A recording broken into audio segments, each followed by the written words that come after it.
Bismillahirrahmanirrahim. Anaka la ilma lana illa ma 'allamtana innaka antal alimul hakim.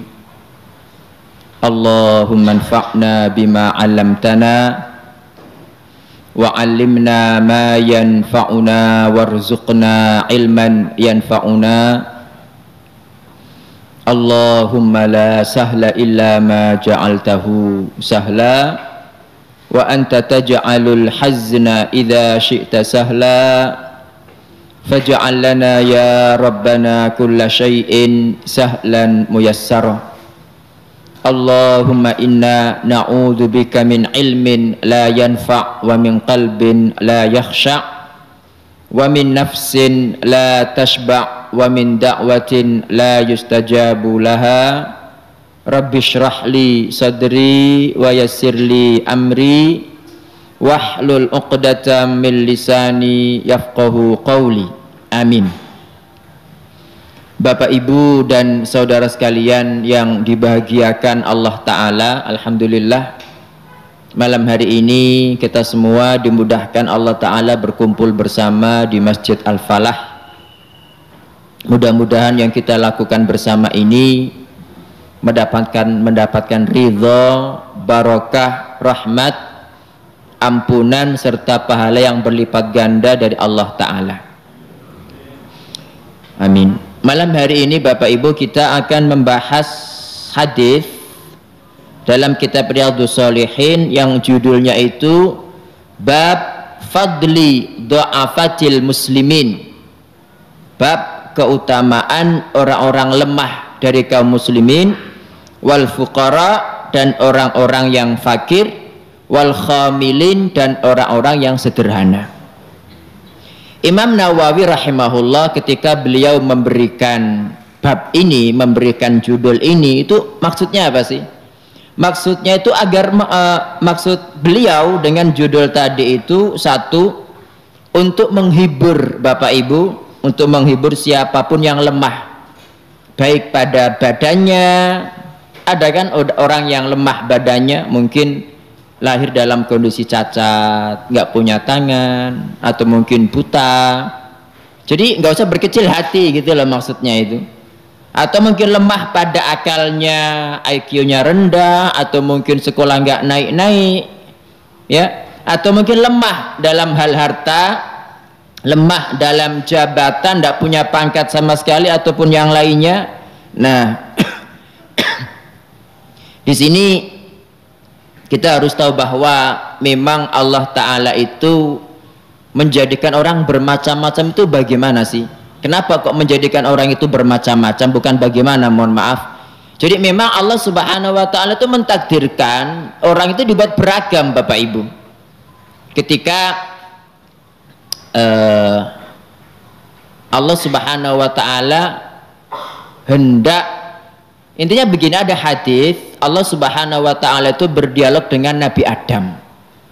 Ketika beliau melihat ke arah kanannya, beliau tertawa. Nabi Adam itu ketika melihat ke samping kirinya, beliau menangis, ya, karena penghuni neraka kan yang orang-orang kiri itu.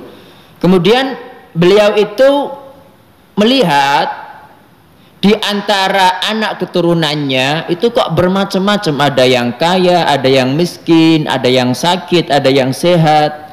Bertanya kepada Allah Ta'ala, wahai Rabbku, kenapa engkau tidak menjadikan mereka itu satu begitu?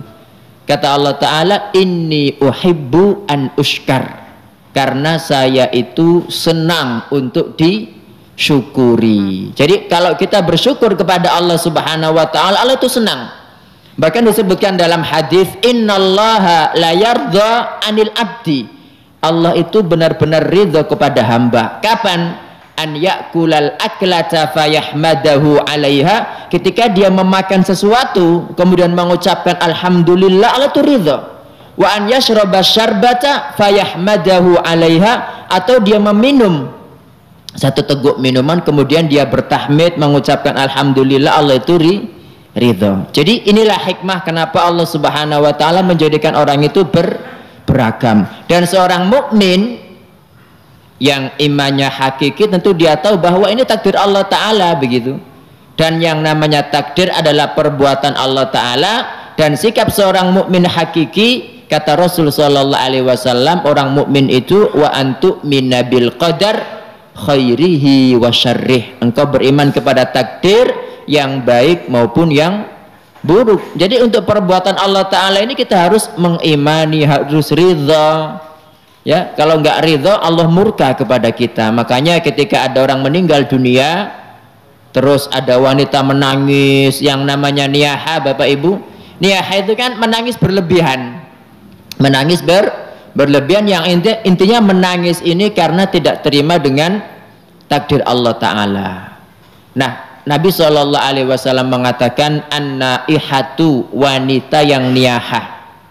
Kenapa wanita? Karena kebanyakan pelakunya adalah wanita. Bukan berarti ketika Nabi mengatakan wanita maka laki-laki tidak melakukan itu atau tidak berdosa. Tidak. Nabi menyatakan demikian karena kebanyakan pelakunya adalah siapa?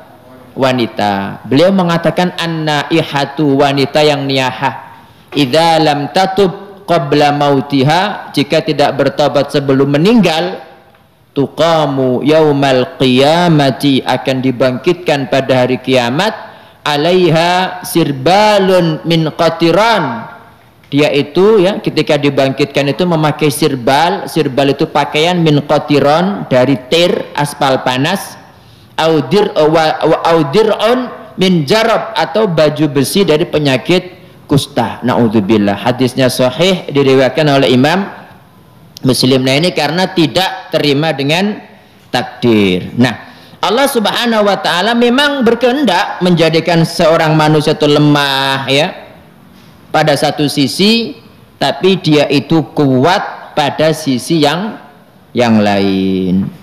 Allah Subhanahu wa Ta'ala ketika dia lemah pada satu sisi tapi kuat pada sisi yang lain, Allah Subhanahu wa Ta'ala itu menjadi mencintainya. Kalau dia lemah dalam hal dunia tapi tinggi dalam hal akhirat, ini kan Masya Allah sekali kan.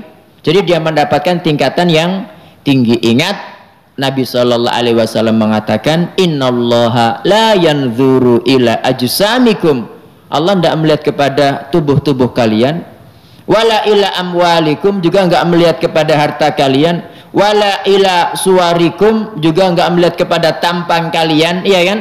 Walakin yanzuru ila qulubikum wa a'malikum, tetapi Allah melihat apa tadi? Qulubikum, hati, kalbu kalian, wa a'malikum, dan amal kalian. Ini. Jadi hadis pertama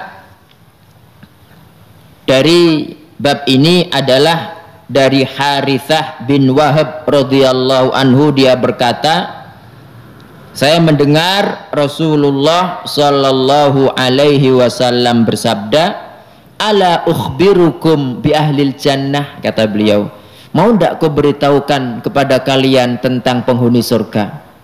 Mau ndak melihat ciri penghuni surga itu?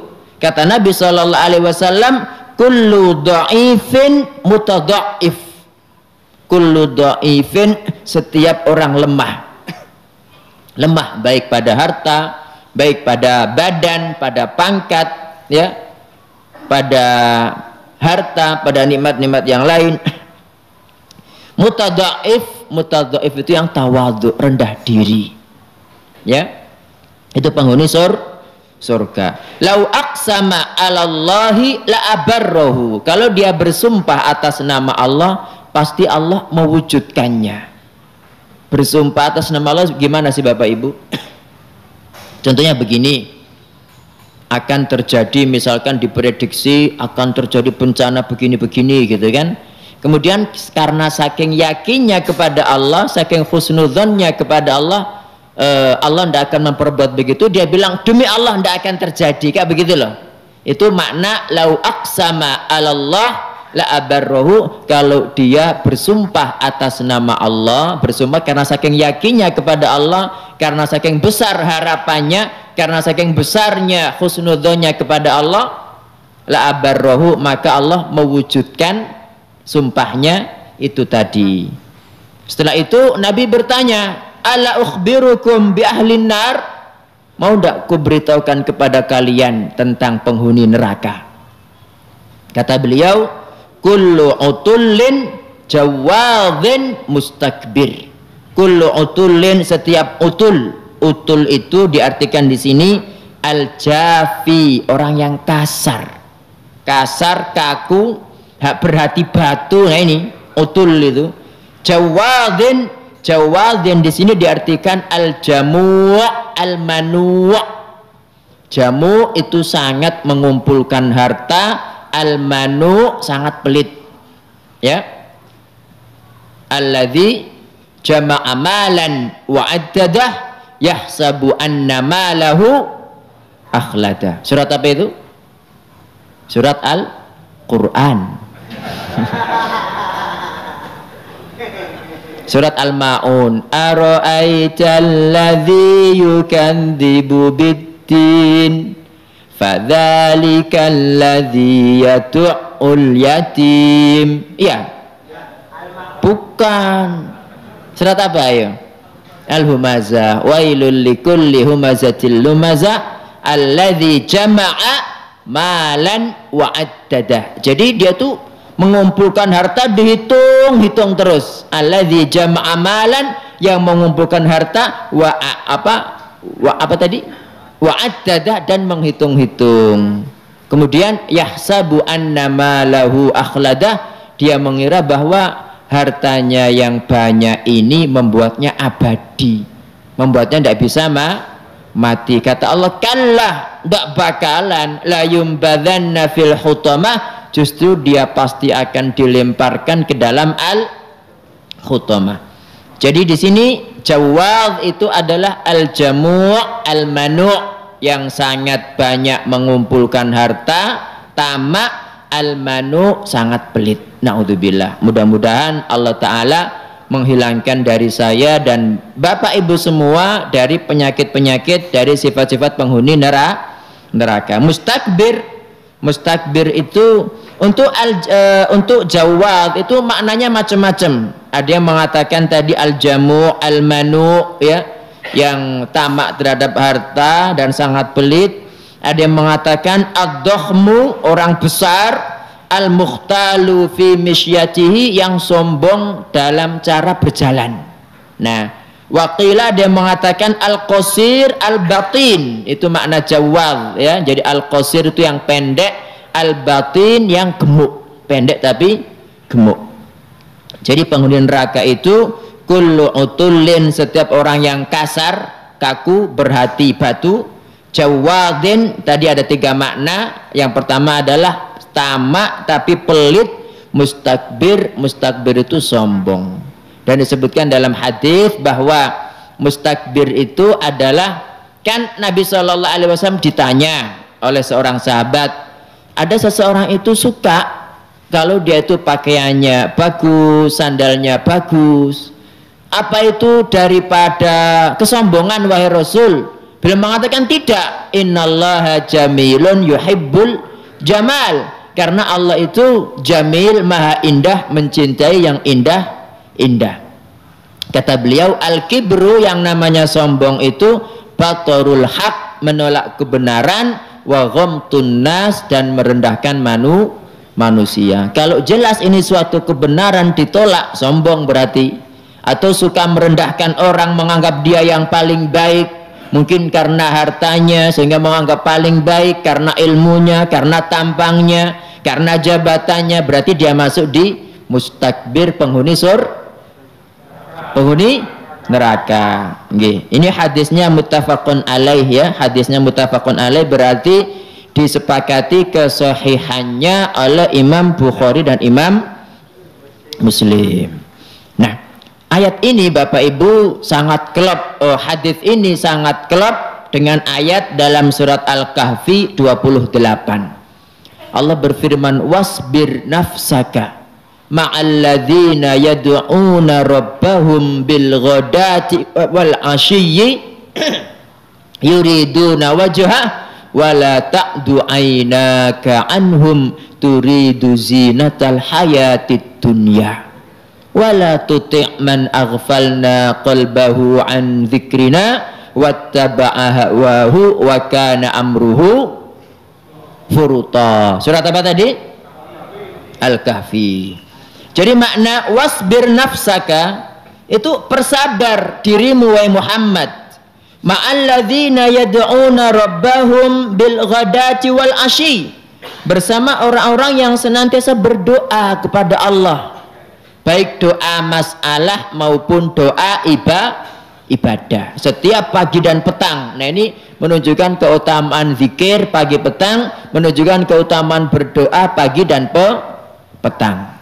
Yad'una rabbahum bil ghadati wal asyi. Jadi mereka berdoa kepada Allah, kepada Rabbnya setiap pagi dan petang. Nah, doa di sini ada dua, ada doa masalah, ada doa ibadah. Apa bedanya? Ada yang tahu doa masalah sama doa ibadah, Bapak Ibu? Halo? Doa masalah, ya, doa masalah itu kan ada doa masalah, ada doa ibadah.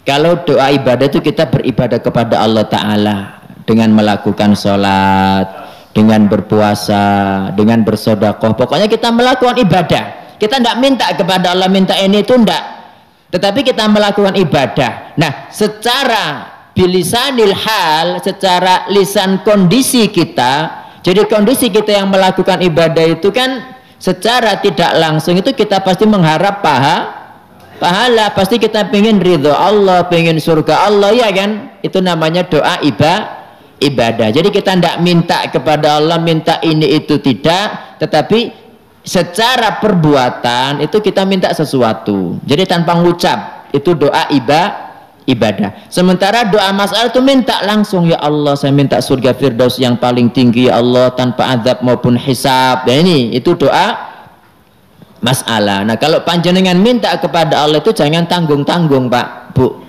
Kalau minta mobil, minta rumah, wala tidak ada apa-apanya. Minta itu minta masuk surga tanpa azab, tanpa hisab, itu baru. Ya itu yang paling penting itu. Jadi kata Nabi SAW, idza sa'altumullaha fas'aluhul firdaus. Jika kalian minta kepada Allah maka mintalah firdaus. Kenapa kok firdaus? Kata Nabi, fa innahu a'lal jannah wa awsatul jannah. Karena firdaus itu surga yang paling tinggi dan paling indah. Ya. Jadi firdaus ini atapnya itu langsung arsy. Dan dari firdaus ini memancar sumber air ke surga-surga yang lain. Jadi ini Bapak Ibu jangan, ya Allah mau sore amalan saya gini kok njaluk surga. Kan ada gitu, ilahi lastulil firdausi ahla, ya Allah kula niki mboten pantes masuk surga firdaus, kan begitu. Wala aqwa ala naril jahimi, tapi kula nggih mboten kiat ya Allah mlebu neraka jahim. Allah sudah tahu. Tidak pakai begitu. Nabi mengatakan idza sa'altumullaha, jika kalian minta kepada Allah fas'aluhul firdaus, maka mintalah surga firdaus. Allah itu tahu Pak, kita tuh amalnya pas-pasan. Tidak mungkinlah kita kayak Nabi Muhammad sholat malam sampai bengkak, ya kan?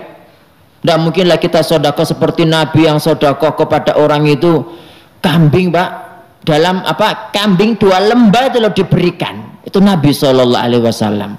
Ada tak orang yang sodakoh kambing 2 lembah itu nggak tahu berapa isinya kambing itu diberikan itu, sampai orangnya itu kan orang mu'alaf ya, jadi langsung masuk langsung dia itu pulang ke kampungnya sambil bilang, ya qaumi, he kaumku, aslimu, ayo masuk Islamlah, fa inna Muhammadan, karena Muhammad itu yu'ti ata'an, ketika memberikan sesuatu la yakhshal faqah, dia itu memberikan sampai enggak takut miskin, begitu. Dan ketika perang Hunain ya, itu kan Nabi memberikan kepada masing-masing orang itu 100 ekor unta Pak. Nah 100 ekor unta itu berapa itu? 1 ekor unta berapa harganya? Biasanya kan dalam pernah jualan nih, biasanya 100 ekor onta itu untuk diat kisos. Kisos itu kan kalau membunuh orang kan harus dibunuh kan, Ya apa enggak? Nah, kadang-kadang pihak keluarga korban itu ya wis tak maafkan, sampean bayar diat aja ndak apa-apa. Nah, diatnya itu 100 ekor unta, Pak. Nah, itu kalau pas unta ndak ada, itu boleh bayar sejumlah berapa?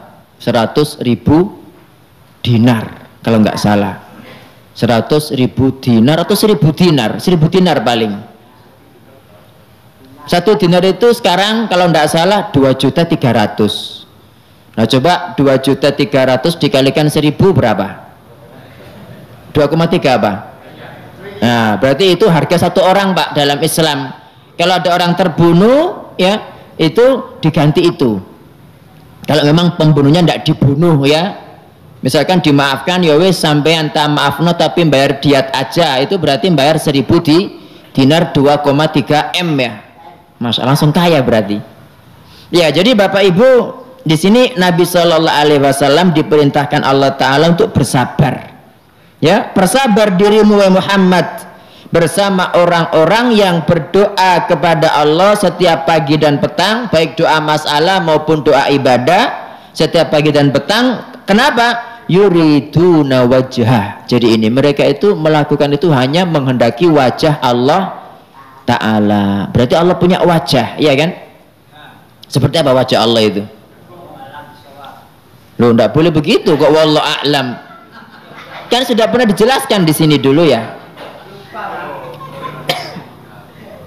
Jadi jawabannya ketika Allah menyebutkan yuriduna wajhahu, mereka itu menghendaki wajah Allah, pelajarannya satu, Allah punya wajah. Seperti apa wajah Allah? Jawabannya walam yakul lahu kufuwan ahad. Allah tidak serupa dengan siapapun. Wajah Allah, tangan Allah, ya. Sifat-sifat Allah yang lain itu enggak serupa dengan siapapun. Laisa kamitslihi syai'. Allah tidak serupa dengan siapapun. Wa huwas samiul basir. Tapi Allah Maha mendengar, Maha melihat. Kan ada 2 poin ya. Laisa kamitslihi syai', Allah tidak serupa dengan siapapun. Wa huwas samiul basir, tapi Allah Maha melihat, Maha mendengar. Yang Maha melihat pasti punya penglihatan. Yang Maha mendengar pasti punya pendengaran, tetapi tidak serupa dengan siapapun. Berarti sifat-sifat di sini itu sifat hakiki yang sesuai dengan kebesaran Allah Ta'ala. Jangan diserupakan dengan sifat-sifat makhluk itu. Itu berarti satu, Allah punya wajah, dan wajah Allah tidak serupa dengan wajah siapapun. Yang kedua, yang namanya memandang wajah Allah Ta'ala itu adalah kenikmatan terbesar penghuni surga. Jadi tingkatan penghuni surga yang paling tinggi adalah yang setiap hari memandang wajah Allah Ta'ala 2 kali, pagi dan petang. Karena rata-rata penghuni surga itu memandang wajah Allah Ta'ala itu setiap Jumat gitu. Jadi mereka pada hari Jumat, ada hadisnya, pergi ke pasar-pasar surga. Nah di sana mereka berjumpa dengan Allah Subhanahu Wa Ta'ala, melihat wajah Allah Ta'ala.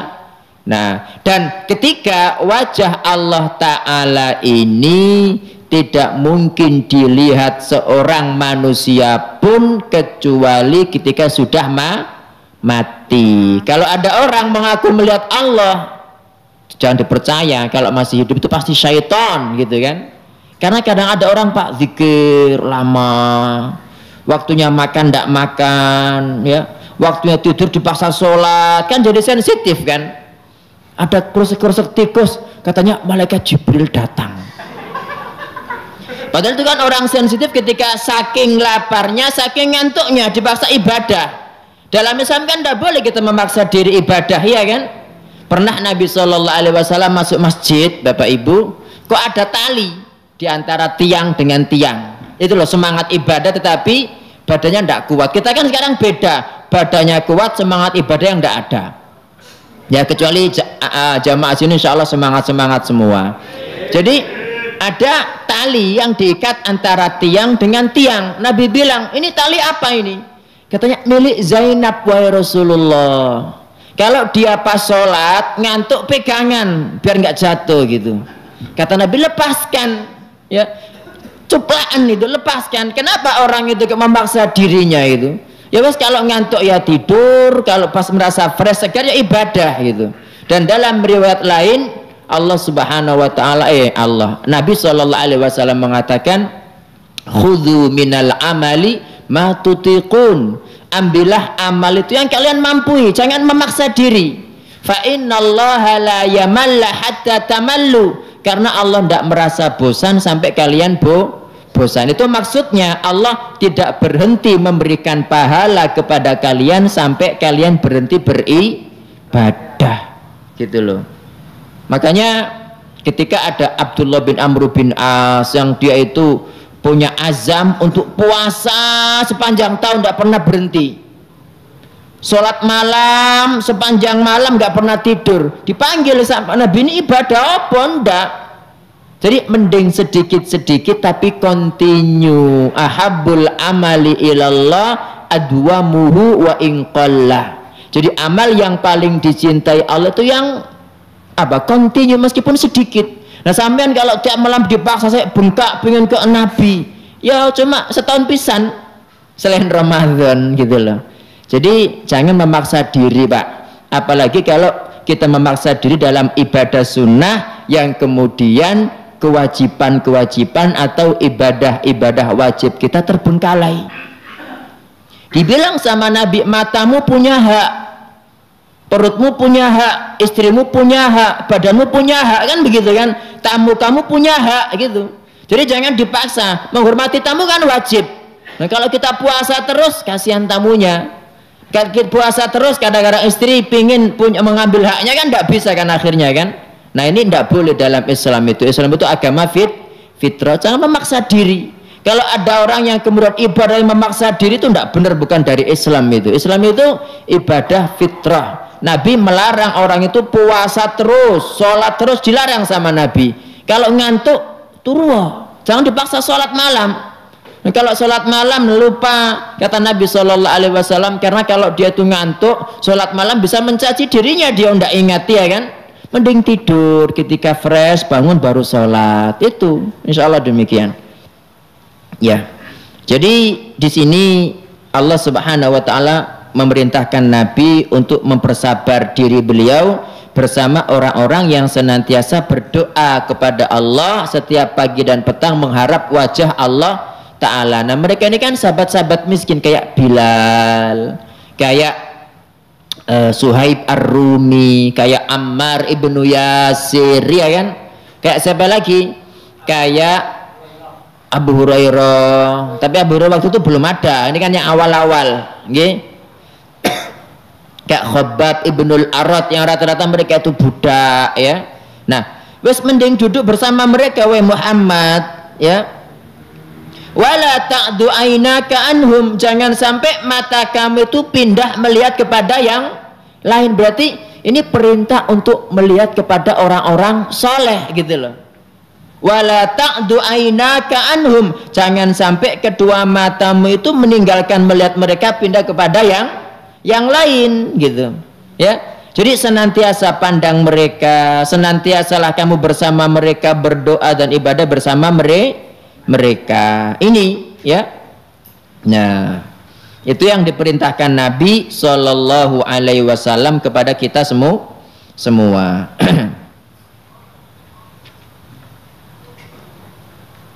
Ada pertanyaan Bapak Ibu, silakan, monggo Pak.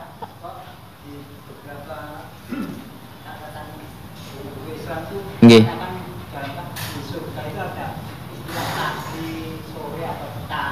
Nggih. Di dalam surga. Ya. Pertanyaannya adalah apakah di surga itu ada matahari atau siang atau malam gitu? Iya. Nggih, jadi di surga itu apapun ada Pak. Di surga itu apapun ada. Jadi apapun yang jenengan inginkan itu semua di surga ada. Nah tadi Bapak ini bertanya, ketika di surga dikatakan ada pagi dan petang, apakah di surga itu ada matahari? Iya. Jadi kalau malam itu ndak ada. Ya setahu saya itu malam tidak ada dalam surga, matahari juga tidak ada. Kenapa matahari tidak ada? Karena dalam surat Al-Insan ayat 13 Allah mengatakan la yarawna fiha syamsan wala zamhariro. Jadi mereka di surga itu tidak melihat matahari maupun panas yang menyengat, tapi ada pagi dan petang, Pak. Nah, gimana pagi dan petangnya? Ya intinya apapun di akhirat itu jangan disamakan dengan yang di surga. Kata Ibnu Taimiyah, petang dan pagi ada. Dan orang-orang tahu bahwa ini petang, itu Allah Subhanahu wa taala menutup sitar. Menutup sitar itu kelambu, kan jenengan ya. Ketika pagi dibuka selambunya, seret, kan siang. Ketika malam pengen biar nggak panas kan ditutup selambunya, kan begitu. Nah, cuma selambunya kayak apa itu Allah Subhanahu wa taala yang Maha tahu. Tapi yang jelas dalam surat Al-Insan Allah mengatakan la yarawna fiha syamsan wala zamhariro. Jadi mereka itu di dalam surga nggak melihat matahari maupun zamharir. Zamharir itu panas yang sangat menyengat, itu nggak ada di dalam surga. Di surga itu enak dok, Pak. Nggih, insyaallah begitu ya. Mudah-mudahan Allah menjadikan saya dan Bapak Ibu semua beserta orang-orang tercinta masuk surga tanpa azab maupun hisab. Amin. Nggih, monggo Pak silakan. Nggih. Nggih. Nggih. Mengantuk. Bangun jam 3 asar. Nggih. Ya alhamdulillah bisa bangun nggih.